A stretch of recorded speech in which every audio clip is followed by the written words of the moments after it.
ഈ പ്രാവശ്യം നമ്മൾ കുറേ മെമ്പർമാരെ സൃഷ്ടിക്കുക മാത്രമല്ല, അതായത് നമ്മുടെ കേരളത്തിലെ മിക്ക പഞ്ചായത്തുകളും ഭരിക്കുക എന്നുള്ള ലക്ഷ്യത്തോടു കൂടിയാണ്. വികസിത കേരളത്തിനെ മനസ്സിൽ സങ്കല്പിച്ചുകൊണ്ട്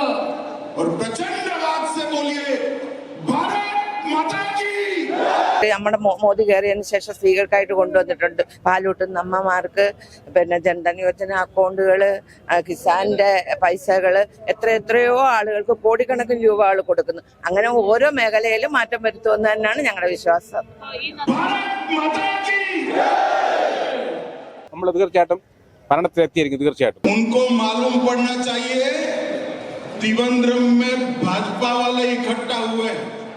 പിണറായി വിജയൻ വിദേശത്ത് പോയിരിക്കുകയാണ്. അവിടെ ഇരിക്കുന്ന മുഖ്യമന്ത്രിക്ക് മനസ്സിലാകണം, ഭാരതം ഭരിക്കുന്ന ഒരു പാർട്ടിക്ക് കേരളത്തിലെ ജനങ്ങളെ ചേർത്ത് നിർത്തിക്കൊണ്ട് അവരുടെ ജനക്ഷേമ പ്രവർത്തനങ്ങൾക്ക് വേണ്ടിയുള്ള പ്രവർത്തനം, അതാണ് നമ്മൾ ലക്ഷ്യം വെക്കുന്നത്. मोदी जी की मंत्री परिषद में मेरे साथी श्री जॉर्ज कुरियन जी, हमारे वरिष्ठ नेता और केरल भाजपा के प्रभारी श्रीमान प्रकाश जावड़ेकर जी. നമസ്കാരം. കേന്ദ്ര ആഭ്യന്തരമന്ത്രി അമിത്ഷാ ഇന്ന് കേരളത്തിലെത്തിയിരിക്കുകയാണ്. BJPയുടെ സംസ്ഥാന കമ്മിറ്റി ഉദ്ഘാടനത്തോടനുബന്ധിച്ചാണ് അദ്ദേഹം ഇന്ന് കേരളത്തിലെത്തിയിരിക്കുന്നത്. BJPക്ക് ഒരു പുത്തൻ ഉണർവ്, ഒരു വലിയ പ്രതീക്ഷ തന്നെയാണ് തദ്ദേശ തെരഞ്ഞെടുപ്പൊക്കെ വരാനിരിക്കുന്ന സാഹചര്യത്തിൽ. അങ്ങനെയുള്ള ഒരു സാഹചര്യത്തിലാണ് അദ്ദേഹത്തിന്റെ ഈ ഒരു കേരള സന്ദർശനം കൂടെ. ഒരുപാട് പ്രതീക്ഷയാണ് BJP പ്രവർത്തകരെ സംബന്ധിച്ച് ഈ ഒരു വരവ്. എന്തായാലും എന്താണ് അവർക്ക് പറയാനുള്ളത് എന്ന് നമുക്ക് ചോദിക്കാം. ചേട്ടാ, തദ്ദേശ തെരഞ്ഞെടുപ്പ് പോലുള്ള നിരവധി കാര്യങ്ങളാണ് ഇനി മുന്നോട്ട് കിടക്കുന്നത്. ആ ഒരു സാഹചര്യത്തിൽ ഇത്തരത്തിൽ അദ്ദേഹം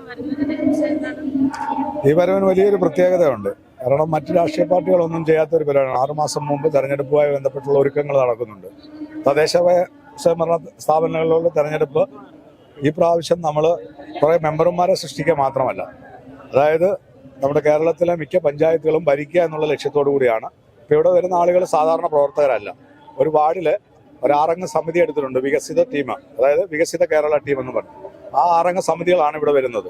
അതായത് ഇൻചാർജ്, കൺവീനർ, കോ കൺവീനർ, അങ്ങനെ ഉൾപ്പെടെ ഒരു 6 അംഗ സമിതി, അവരാണ് ഇവിടെ വരുന്നത്.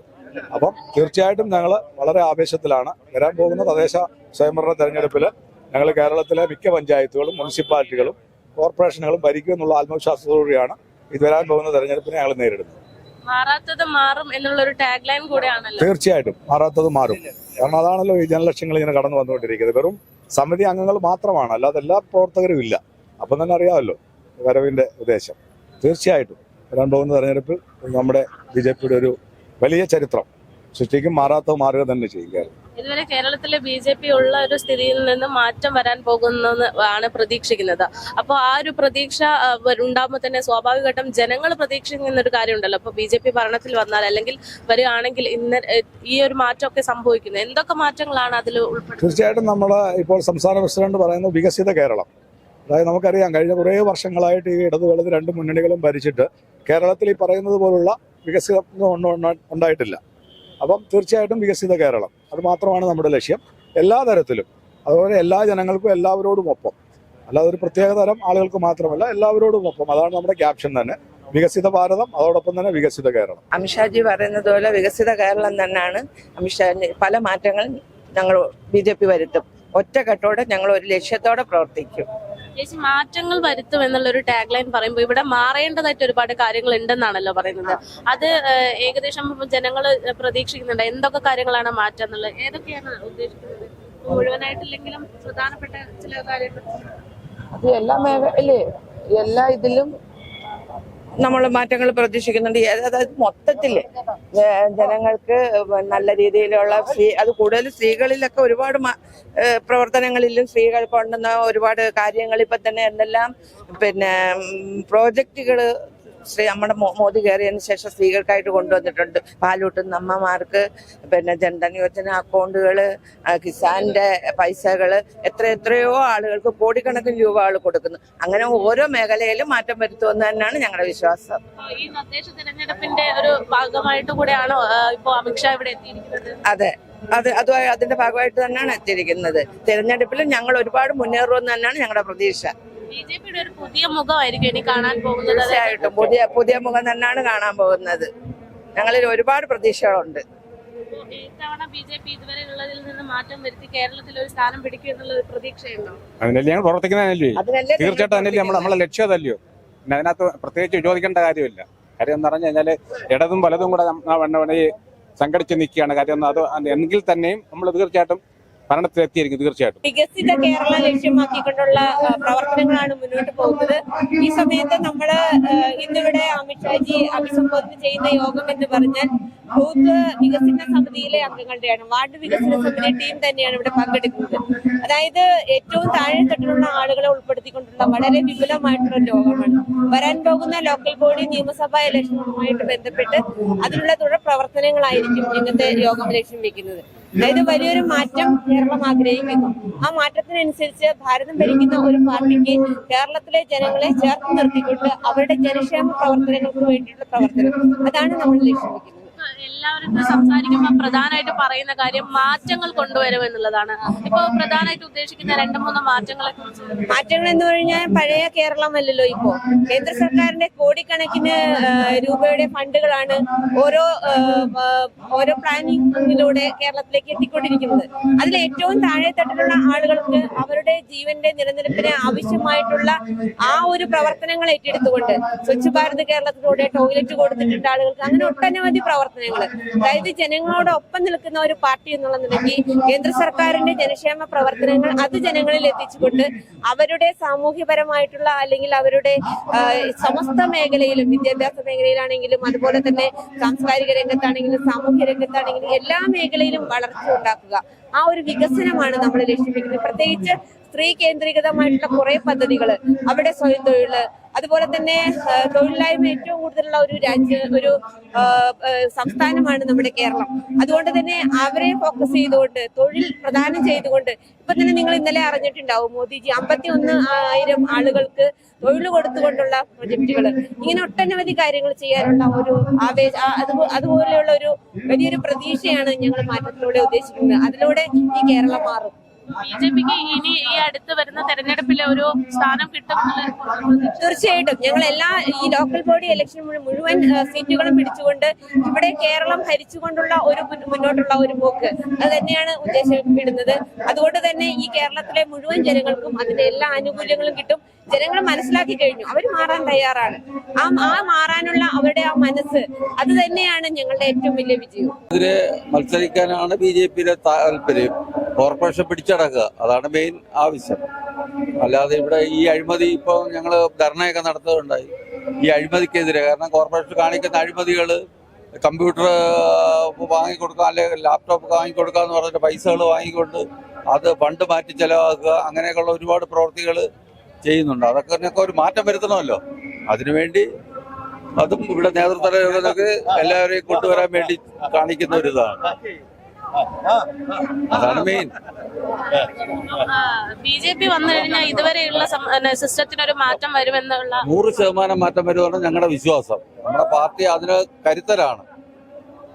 അത് മറ്റൊരു പാർട്ടി പറയും പോലെ വെറുതെ പറയുന്നതല്ല, അതിനുള്ള ശക്തി ഉള്ളത് കൊണ്ടാണ് പറയുന്നത്. ഈ നമുക്ക് ഇതിൽ നിന്ന് സാമ്പത്തികം കൊണ്ട് തട്ടിക്കൊണ്ട് പോകാനായിട്ട് ആഗ്രഹമില്ലാത്തവരാണ് 99% പേരും. ചിലപ്പോൾ 1% ഇല്ലാന്ന് പറയാൻ പറ്റില്ല. 100% നമ്മൾ ഈ മാറ്റം ഉണ്ടാകും എന്നാണ് പ്രതീക്ഷിക്കുന്നത്. കാരണം പ്രവർത്തകരായ ഞങ്ങൾക്ക് ഓരോരുത്തർക്കും ഹൃദയത്തിൽ തട്ടി പറയുന്ന കാര്യങ്ങളാണ്. സാധാരണഗതിയിൽ ഇപ്പം കേരളത്തിന്റെ രാഷ്ട്രീയം വെച്ച് നോക്കുമ്പോൾ പലപ്പോഴും പല നേതാക്കന്മാരും പറയുന്ന കാര്യം, ആര് വന്നാലും BJPക്ക് ഒരു അവസരം കൊടുക്കത്തില്ല അല്ലെങ്കിൽ കിട്ടില്ല എന്നുള്ളൊരു രീതിയിൽ പറയാറുണ്ടല്ലോ. അപ്പൊ അതിനെങ്ങനെയാണ് നോക്കിക്കാണുന്നത്? ഇപ്പൊ അങ്ങനെ അല്ല, അതിന് മാറ്റം വരുത്താൻ വേണ്ടിയാണ് മറ്റുള്ള ആൾക്കാരെ കൂടെ നമ്മൾ ഉൾപ്പെടുത്തിക്കൊണ്ട് ഭരണം നിലനിർത്തണം, ഭരണം ഉണ്ടാക്കണമെന്ന് താല്പര്യത്തോടുകൂടി പ്രവർത്തിക്കാൻ ശ്രമിക്കുന്നത്. കാരണം അത് എല്ലാ പ്രാവശ്യവും നടക്കുന്ന ഒരു സംഗതിയാണത്. കാരണം വെച്ചാൽ അവരെ മനസ്സുകൊണ്ട് BJP ജയിക്കുമ്പോൾ ഒരു സ്ഥാനാർത്ഥി വരുമെന്ന് കണ്ടാല് അവിടെ ഇടതില്ല, വലതില്ല, ജാതിയില്ല, എല്ലാ ആൾക്കാരും BJPക്കെതിരെ നിൽക്കുന്ന ഒരു സ്ഥാനാർത്ഥി അങ്ങ് പ്രഖ്യാപിച്ചുകൊണ്ട് അങ്ങ് നടക്കും. അത് കഴിഞ്ഞിട്ട് BJP സ്ഥാനാർത്ഥി ജയിച്ചു എന്നങ്ങ് ഫ്ലാഷ് ചെയ്യും. അത് എന്തിനാന്ന് വെച്ച് കഴിഞ്ഞാൽ മറ്റുള്ള ആൾക്കാർക്ക്, BJPയിൽ അല്ലാത്ത ആൾക്കാർക്ക് ഇതിലേക്ക് കയറാൻ വേണ്ടിയുള്ള, അവർക്ക് എതിരെ വോട്ട് ചെയ്യാൻ വേണ്ടി. കാരണം അപ്പോഴത്തേക്ക് BJP ജയിച്ചു എന്ന് പറഞ്ഞാൽ മറ്റുള്ള എല്ലാ ജാതീയ സംഘടനകളാണ് കൂടുതലും. അവരെ മറ്റുള്ളവർക്ക് വേണ്ടി വോട്ട് ചെയ്തിട്ട് ആ പാർട്ടി ജയിപ്പിക്കുക. അതാണിപ്പോൾ ഇപ്പൊ രാജീവ് ചന്ദ്രശേഖരന്റെ കഥ പറഞ്ഞാലും അതാണ് കേസ്. സംഭവിച്ച അതാണ്, 100% സംഭവിച്ച അതാണ്. ചേട്ടാ, ഇപ്പം തദ്ദേശ തെരഞ്ഞെടുപ്പാണല്ലോ ഏറ്റവും മുന്നിലുള്ളത്. അപ്പൊ ജനങ്ങൾ എന്താണ് ഇനി BJP-യിൽ നിന്ന് പ്രതീക്ഷിക്കേണ്ടത്? അതായത് നമുക്കറിയാം ഇവിടെ കോൺഗ്രസ് ആണെങ്കിലും ഇടതുപക്ഷം ആണെങ്കിലും ഒക്കെ ചെയ്യുന്ന കാര്യങ്ങളൊക്കെ ഇപ്പം വലിയ രീതിയിൽ ചർച്ചയായിക്കൊണ്ടിരിക്കുകയാണ്. ഇനിയിപ്പോ BJP അധികാരത്തിൽ കയറിയാൽ ജനങ്ങൾ എങ്ങനെയാണ് അതിനെ? നമ്മള് ഇവിടെ കയറി നമുക്ക് അധികാരം കിട്ടുകയാണെങ്കിൽ നമ്മൾ ഒരുപാട് മാറ്റങ്ങൾ തിരുവനന്തപുരം സിറ്റിക്കകത്ത് കോർപ്പറേഷനിൽ ഒരുപാട് അഴിമതിയും അതുമൊക്കെ നടക്കുകയാണ്. അപ്പൊ അതിനെതിരായിട്ട് നമ്മൾ ഭംഗിയായിട്ട് 45 വർഷത്തിൽ കൂടുതലോ ആയി അവര് ഈ ഇടതുപക്ഷത്തിന്റെ കോർപ്പറേഷൻ ഭരിക്കുന്നത്. അപ്പൊ അതിനെതിരായിട്ട് നമ്മൾ ഒരുപാട് കാര്യങ്ങൾ, നല്ല ജനങ്ങൾക്ക് വേണ്ടി അതിനകത്ത് ജാതി ഭേദം ഇല്ലാതെ എല്ലാവരെയും ഉൾപ്പെടുത്തിക്കൊണ്ട് നമ്മളെ സിറ്റിക്കകത്ത് വേണ്ട എല്ലാ കാര്യങ്ങളും ചെയ്യാനായിട്ട് നമ്മൾ ഫുൾ അതിൽ തയ്യാറായി എന്ന് പറഞ്ഞാൽ എല്ലാവരെയും അത് നമ്മുടെ കീഴിൽ അടുപ്പിച്ച് നമ്മൾ നല്ല ഭംഗിയായിട്ട് കാര്യങ്ങൾ ചെയ്യാൻ വേണ്ടിയുള്ള തയ്യാറിലാണ്. അപ്പോൾ അത് നമ്മൾ ഒരു തവണ നമുക്ക് കിട്ടിയാൽ നമ്മളത് ഒരുപാട് നല്ല കാര്യങ്ങൾ ചെയ്യും. ഇപ്പോൾ കേന്ദ്രത്തിൽ BJP സർക്കാർ ഇരിക്കുന്നുണ്ട്. നമുക്ക് ഒരുപാട് കാര്യങ്ങൾ നമ്മുടെ ഈ സിറ്റിയിൽ ചെയ്യാൻ കഴിയും. അപ്പോൾ അതിനുള്ള വർക്കാണ് നമ്മൾ ചെയ്തുകൊണ്ടിരിക്കുന്നത്. അപ്പോൾ അത് കിട്ടുമെന്നുള്ളതാണ് നമ്മുടെ വിശ്വാസം. അതുപോലെ തന്നെ കേരളത്തില് ഏറ്റവും വലിയൊരു പ്രതീക്ഷ നൽകുന്ന BJP-ക്ക് പ്രതീക്ഷ നൽകിയ ഒരു കാര്യമാണ് നമ്മുടെ സുരേഷ് ഗോപി MP ആയത്. അപ്പൊ അദ്ദേഹത്തിന്റെ ഭരണം കിട്ടിയതിനു ശേഷം എങ്ങനെയാണ് ആ ഒരു BJP-യുടെ? അദ്ദേഹത്തിന് ഭരണം കിട്ടിയോട് നമുക്ക് കുറച്ചുകൂടെ ഊർജ്ജം ഉണ്ടായി. കാരണം വെച്ച് കഴിഞ്ഞാല് അതുപോലെ നമുക്ക് പ്രവർത്തിക്കാൻ കഴിയുമെന്നാണ് പ്രതീക്ഷ. കാരണം അദ്ദേഹം നല്ലൊരു ആളാണ്, വ്യക്തിപരമായും രാഷ്ട്രീയപരമായും. ഇവിടെ തന്നെ ഇപ്പോഴേ കോർപ്പറേഷന്റെ ഈ കഴിഞ്ഞ എല്ലാ കാര്യങ്ങളെല്ലാം അറിയാതിരിക്കുമെന്നാണ് തോന്നുന്നത്. എല്ലാ ഫണ്ട് വെട്ടിപ്പ്, ആറ്റുകാൽ പൊങ്കാല, നടക്കാത്ത പൊങ്കാലയ്ക്ക് വരെ ഫണ്ട് എഴുതിയെടുക്കേണ്ടത്. ആകെ ഒരു പൊങ്കാലയാണ് അവിടെ ക്ഷേത്ര മുറ്റത്തിട്ടത്. അതിന് പോലും ലക്ഷങ്ങൾ ആണ് വെട്ടിമാറ്റിയത്. അതുപോലെ ഇനി അടുത്ത വരെയാണ്. ഒരേ പരിപാടിക്കും കുറെ കാശുണ്ടാക്കുക എന്ന് മാത്രമാണ് അവരുടെ ഇത്. അതുപോലെ തന്നെ ഇവിടെ വാർഡ് വികസനം എന്ന് പറഞ്ഞുകൊണ്ട് 101 വാർഡാക്കാൻ വേണ്ടി ചെയ്ത പ്രവൃത്തി എന്ന് വെച്ച് കഴിഞ്ഞാൽ BJP-ക്കോ അല്ലെങ്കിൽ അങ്ങനെയുള്ള BJP-ക്ക് മെയിനായിട്ട് BJP-ക്ക് കിട്ടുന്ന വോട്ട് കൂടുതൽ കിട്ടുന്ന ഭാഗങ്ങളെല്ലാം പിരിച്ച് വെട്ടിമുറിച്ച് CPM-ന്റെ ആൾക്കാരെ ഇതിലേക്ക് കയറ്റി നമ്മുടെ പ്രതീക്ഷ അവർക്ക് തണുപ്പിക്കാന്നാണ് അവരുടെ വിചാരം. പക്ഷെ ഞങ്ങളൊക്കെ പല ആൾക്കാർക്കും അതിനേക്കാൾ കൂടുതൽ വോട്ട് ഉള്ള കാര്യമുണ്ട്. പിന്നെ ഇപ്പോഴും ജാതിമത ഇല്ലാതെ എല്ലാ പേരും നമുക്ക് വോട്ട് ചെയ്യാൻ തയ്യാറാണ്. നമ്മൾ പ്രവർത്തിച്ചൊക്കെ പോലും അവരിങ്ങോട്ട് ചെയ്യാൻ തയ്യാറായിട്ടാണ് നിൽക്കുന്നത്. ആ സ്റ്റേജാണ് ഇപ്പോഴും നിൽക്കുന്നത് നിലവിൽ. തിരുവനന്തപുരം കോർപ്പറേഷനെ സംബന്ധിച്ച് ഒരുപാട് ഏറ്റവും മുൻപന്തിയിൽ നിൽക്കുന്ന കോർപ്പറേഷൻ ആണല്ലോ തിരുവനന്തപുരം എന്ന് പറയുന്നത്. കേരളത്തിൽ തന്നെ ഏറ്റവും മുൻപന്തിയിൽ നിൽക്കുന്ന കോർപ്പറേഷൻ എന്നാ പറയുന്നത്. പക്ഷെ അതേ കോർപ്പറേഷനിലെ കാര്യങ്ങളാണ് ഇപ്പോൾ അഴിമതി എന്നൊക്കെ പറയുന്നത്. 100% എന്താണ് ഇത്? ലൈഫ് പദ്ധതി എന്ന് പറഞ്ഞ് വീട് വെച്ചു കൊടുക്കുന്ന, അല്ലെങ്കിൽ നമ്മൾ കോർപ്പറേഷനിൽ എന്തിനെങ്കിലും ചെന്നാലും പൈസ കൊടുക്കാതെ ഒരു കാര്യം നടക്കുന്നില്ല. പിന്നെ ഒരു കൗൺസിലറെ കാണാതെ ഒരു ലെറ്റർ വാങ്ങിക്കണമെങ്കിൽ കൗൺസിലർക്ക് പൈസ കൊടുത്താലേ വാങ്ങിക്കും. ആ ഒരു സ്റ്റേജാണ് ഈ ഇടതുപക്ഷത്തിന്റെ സഖാക്കള് തീരുമാനിച്ചു വെച്ചേക്കുന്നത്. അത് വ്യക്തിപരമായി മാറ്റപ്പെടും. അതായത് കഴിഞ്ഞ കാലങ്ങളിൽ ജയിച്ച കൗൺസിലർമാര് 3ഉം 4ഉം പ്രാവശ്യം BJP കൗൺസിലർ ജയിക്കുന്നുണ്ട്. എന്തുകൊണ്ടായിരിക്കും? ജനങ്ങൾ സമ്മതിക്കുന്നതുകൊണ്ടാണ്. അല്ലാതെ ചുമ്മാ വെറുതെ കിടന്ന് വാചിട്ട് അടിക്കുന്ന അല്ല.